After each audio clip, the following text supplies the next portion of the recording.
টিটাগড়ে এক বহুতলে বিস্ফোরণের ঘটনায় ভেঙে পড়ল বারান্দার একাংশ। বিস্ফোরণের নেপথ্যে কি বোমা রয়েছে তদন্তে টিটাগড় থানার পুলিশ। টিটাগড়ে বিস্ফোরণের চাঞ্চল্য ছড়িয়েছে। বহুতলে বিস্ফোরণের ঘটনা, ভেঙে পড়ল বারান্দার একাংশ। আমাদের সঙ্গে সরাসরি রয়েছে আমাদের প্রতিনিধি মাসুম আক্তার। মাসুম, কি ঘটেছে, পুলিশ কি বলছে? দেখো, আমি এই মুহূর্তে রয়েছি টিটাগড়ের সেই বহুতলের ঠিক পাশেই। আমি তার আগে একটুখানি তোমাকে দেখাই। এই যে রাস্তাটা এখান থেকে আসছে, এটা হচ্ছে একেবারে টিটাগড় বিটি রোড যেটাকে বলা হয়, সেই বিটি রোড একদম ঢিলছাড়া দূরত্বে। বিটি রোড থেকে ঢুকেই এই যে এই বহুতলের ঠিক এইখান থেকে এই রাস্তা দিয়ে ঢুকে কিন্তু এইখানে এই বহুতলে প্রচুর মানুষ কিন্তু বসবাস করেন। এখানে যে কটি ফ্ল্যাট রয়েছে, এই ফ্ল্যাটের মধ্যে একটি ফ্ল্যাট রয়েছে এখানকার কাউন্সিলর আরমান মন্ডল, তারও সে 3 তলার একটি ফ্ল্যাটে কিন্তু থাকে। আর এই যে 5 তলার উপরের যে অংশটি রয়েছে, ওই অংশটি কিন্তু কেউ থাকে না, ওটা একটা খোলা করিডোর মতো, সেখানে বহু মানুষেরই যাতায়াত আছে। কিন্তু প্রমোটারের যে বক্তব্য, এটি একসময় এখানকার কাউন্সিলর ইলেকশনের কাজে ব্যবহার করবে বলে ইলেকশন অফিস হিসেবে সেটা সে নিয়েছিল। পরবর্তীকালে ইলেকশন হয়ে যাওয়ার পর সেই অফিসে বন্ধ হয়ে যায়, কিন্তু সেটি কার দখলে ছিল সেই নিয়ে কিন্তু বিতর্ক দানা বেঁধেছে। প্রমোটার যদিও বলছেন তিনি চাবি আর ফেরত পাননি, তবে ওই অঞ্চলটি মূলত থাকে, খোলাই পড়ে থাকে, বহু মানুষের যাতায়াত আছে। আর আজকে ভোর সকাল 6:40 নাগাদ ওই অংশে হঠাৎ একটি বিস্ফোরণের শব্দ হয়, এবং বিস্ফোরণের শব্দের পর ওই অংশ থেকে প্রায় 4 তলার উপরের যে অংশ, ওখান থেকে বেশ কিছু ইট ভেঙে নিচে পড়ে। এইখানে যে দেখাবো, দেখো এই যে সরু গলিটি, এই গলির এই ডান পাশে কিন্তু একটি পুরো লাইন দিয়ে প্রচুর ঘর রয়েছে। এখানে প্রচুর মানুষের বসবাস, সাধারণ মানুষের বসবাস। এই ঘরের এই যে ঠিক টালির চালের উপরেও কিন্তু বেশ কটি ইট পড়েছে, অর্থাৎ এই টালির চালের যে অংশ আমি দেখাচ্ছি, দেখো এই অংশ কিন্তু বেশ খানিকটা ক্ষতিগ্রস্ত হয়েছে। অর্থাৎ এই যে বিস্ফোরণের শব্দটি হলো, এই শব্দটি কিভাবে হলো, এই বিস্ফোরণটি কিভাবে হলো তা নিয়ে কিন্তু ধোঁয়াশা এবং এলাকায় কিন্তু একটি চাঞ্চল্য ছড়িয়েছে। তবে টিটাগড় থানার পুলিশ ঘটনাস্থলে এসছেন। এটি কি বোমা ছিল কি না, বা এই যদি বোমায় থেকে থাকে, বোমা কোথা থেকে এখানে আসলো, সেই নিয়ে কিন্তু বিতর্ক তৈরি হয়েছে, এবং পুলিশ তদন্ত শুরু করেছে কিসের থেকে এই বিস্ফোরণের শব্দ হলো, এবং কেনই বা সকাল 6:40-এ বিস্ফোরণ হলো, ওখানে আর কেউ সেই সময় ছিল কিনা, এই বিষয়টি নিয়ে। তবে এলাকার যিনি কাউন্সিলর আরমান মন্ডল, তিনি কিন্তু দাবি করছেন যে তিনি 3 তলাতে থাকেন এই ফ্ল্যাটেরই, কিন্তু ওই অংশে তার যাতায়াত নেই, ওখানে অনেকেই যাতায়াত করেন। সেখানে কিভাবে হলো তিনিও তদন্তের দাবি করছেন। যেহেতু সামনে 2026-এর নির্বাচন আসছে, তার আগে এই অঞ্চলকে উত্তপ্ত করার জন্য কে বা কারা হয়তো ওখানে বোমা বা কিছু রেখে গেছিল, যার থেকে বিস্ফোরণের শব্দ হয়েছে। এই মুহূর্তে টিটাগড় শান্ত, কারণ ব্যারাকপুর টিটাগড় অঞ্চলটি হচ্ছে ব্যারাকপুর বিধানসভার অন্তর্গত। এখানকার বিধায়ক হচ্ছে রাজ চক্রবর্তী, যথেষ্ট জনপ্রিয়।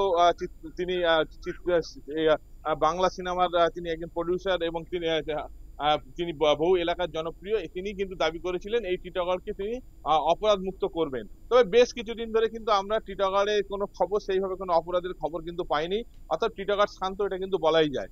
হঠাৎ করে এই আজকে সকালের যে ঘটনা, একটি বিস্ফোরণের শব্দে বহুতল থেকে এই যে ভেঙে পড়লো ইট, এতে কিন্তু আরো বড় দুর্ঘটনা ঘটতে পারতো। কারণ এই যে অঞ্চলটি আমি তোমাকে দেখাচ্ছি, দেখো ঘন জনবসতি অঞ্চল, বহু মানুষের এখান দিয়ে যাতায়াত।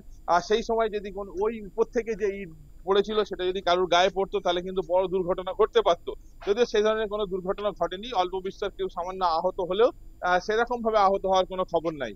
তবে এই বিস্ফোরণ কেন হলো, এখানে কিসের থেকে বিস্ফোরণ হলো, যদি এটা বোমা থাকে, সেই বোমা কে বা কারা রেখে গেল।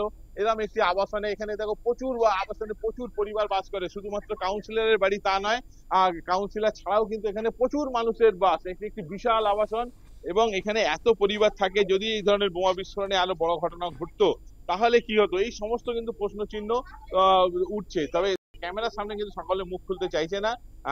কাউন্সিলর তিনি নিজে কিন্তু রয়েছেন এখানে, তিনি আমাদের চ্যানেলকেও পরিষ্কার জানিয়েছেন যে ব্যারাকপুর পুলিশ কমিশনারের প্রতি তার পূর্ণ আস্থা আছে।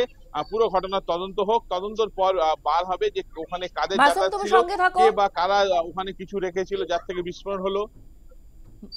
আমরা শুনে নেব কাউন্সিলর কি বলেছেন।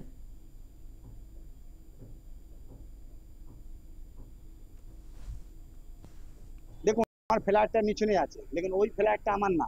ও একটা হয় না, একটা হল, ফ্ল্যাটে যার মধ্যে একটা কমিটি হল, তো ফ্ল্যাটের মধ্যে দিয়েতে যায়, তা আমি তো যাই না করে, কারণ আমি তো দিনবার নিচনে দিয়ে আমার সময় মিলে না। আমার কি দেখা আছে, আর প্রমোটার যা আছে, ও একটা আগে 10 টাকা করে তুলতো, ও এখনই বিজেপির লোক হচ্ছে কি কার লোক হচ্ছে, ও এসে আঙুল তুলছে, এতদিন আঙুল তুললো না, এখনই বলছে কি আমি করি। আমার কি সাবধান ভাই, আমার না আমার মধ্যে কিছু আছে না কিছু আছে, আমার কি আছে।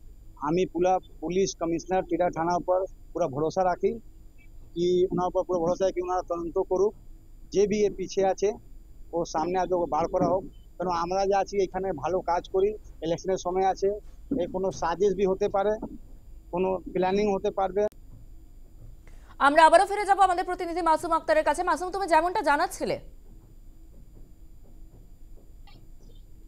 হ্যাঁ, যে এই যে বোমা বিস্ফোরণ নিয়ে কিন্তু এই বিল্ডিং যিনি তৈরি করেছিলেন প্রমোটার, তার সাথে কিন্তু কাউন্সিলর সম্পূর্ণ বিপরীত মত। কারণ কাউন্সিলর বলছেন ওটি যিনি প্রমোটার তারই ছিল এবং উনি ওটা বিক্রি করেনি, ওটা ওপেনই ছিল।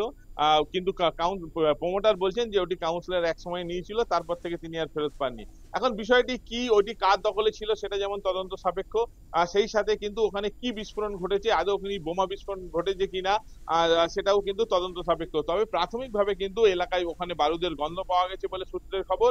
অতএব বোমা বা কে বা কারা হয়তো রেখে গেছিল, গরমের জন্য বাস্ট করতে পারে, এই ধরনের অনুমান পুলিশ অনেকটাই করছে। তবে টিটাগড় থানার পুলিশ এখনো ঘটনাস্থলে রয়েছে পুরো বিষয়টি, এবং এই এলাকার যে বিভিন্ন অঞ্চলে সিসিটিভি আছে সেই সিসিটিভিও আশ্রয় নেওয়ার চেষ্টা করা হচ্ছে যে এই অঞ্চলে কেউ ঢুকেছে কিনা। আমি তোমাকে দেখাবো, এই গলিতে ঢোকার মুখে কিন্তু এখানে সিসিটিভি আছে। অতএব এখানে যদি কেউ বহিরাগত কেউ ঢুকে থাকে সেটাও কিন্তু চিহ্নিত করা সম্ভব হবে বলে পুলিশ মনে করছেন। তবে এখন পুলিশ কত দ্রুত এই ঘটনার তদন্ত শেষ করে কি ঘটেছিল সেটি উদ্ধার করতে পারে সেটি দেখার। তুলিকা, ধন্যবাদ মাসুম। কি বলছেন এই ঘটনায় স্থানীয় বাসিন্দারা, শোনাবো আপনাদের। ब्लास्ट हुआ था 6:30 का करीब हुआ है। हम तो कुछ सुने नहीं है, सिर्फ आवाज सुने तो हम लोग निकले हैं। बहुत ज्यादा आवाज आया था, हम लोग बहुत डर गए। हाँ, कोई नहीं है अभी, अभी तो कोई नहीं। फिलहाल एक आदमी सोते थे वहाँ पर, अभी कोई नहीं।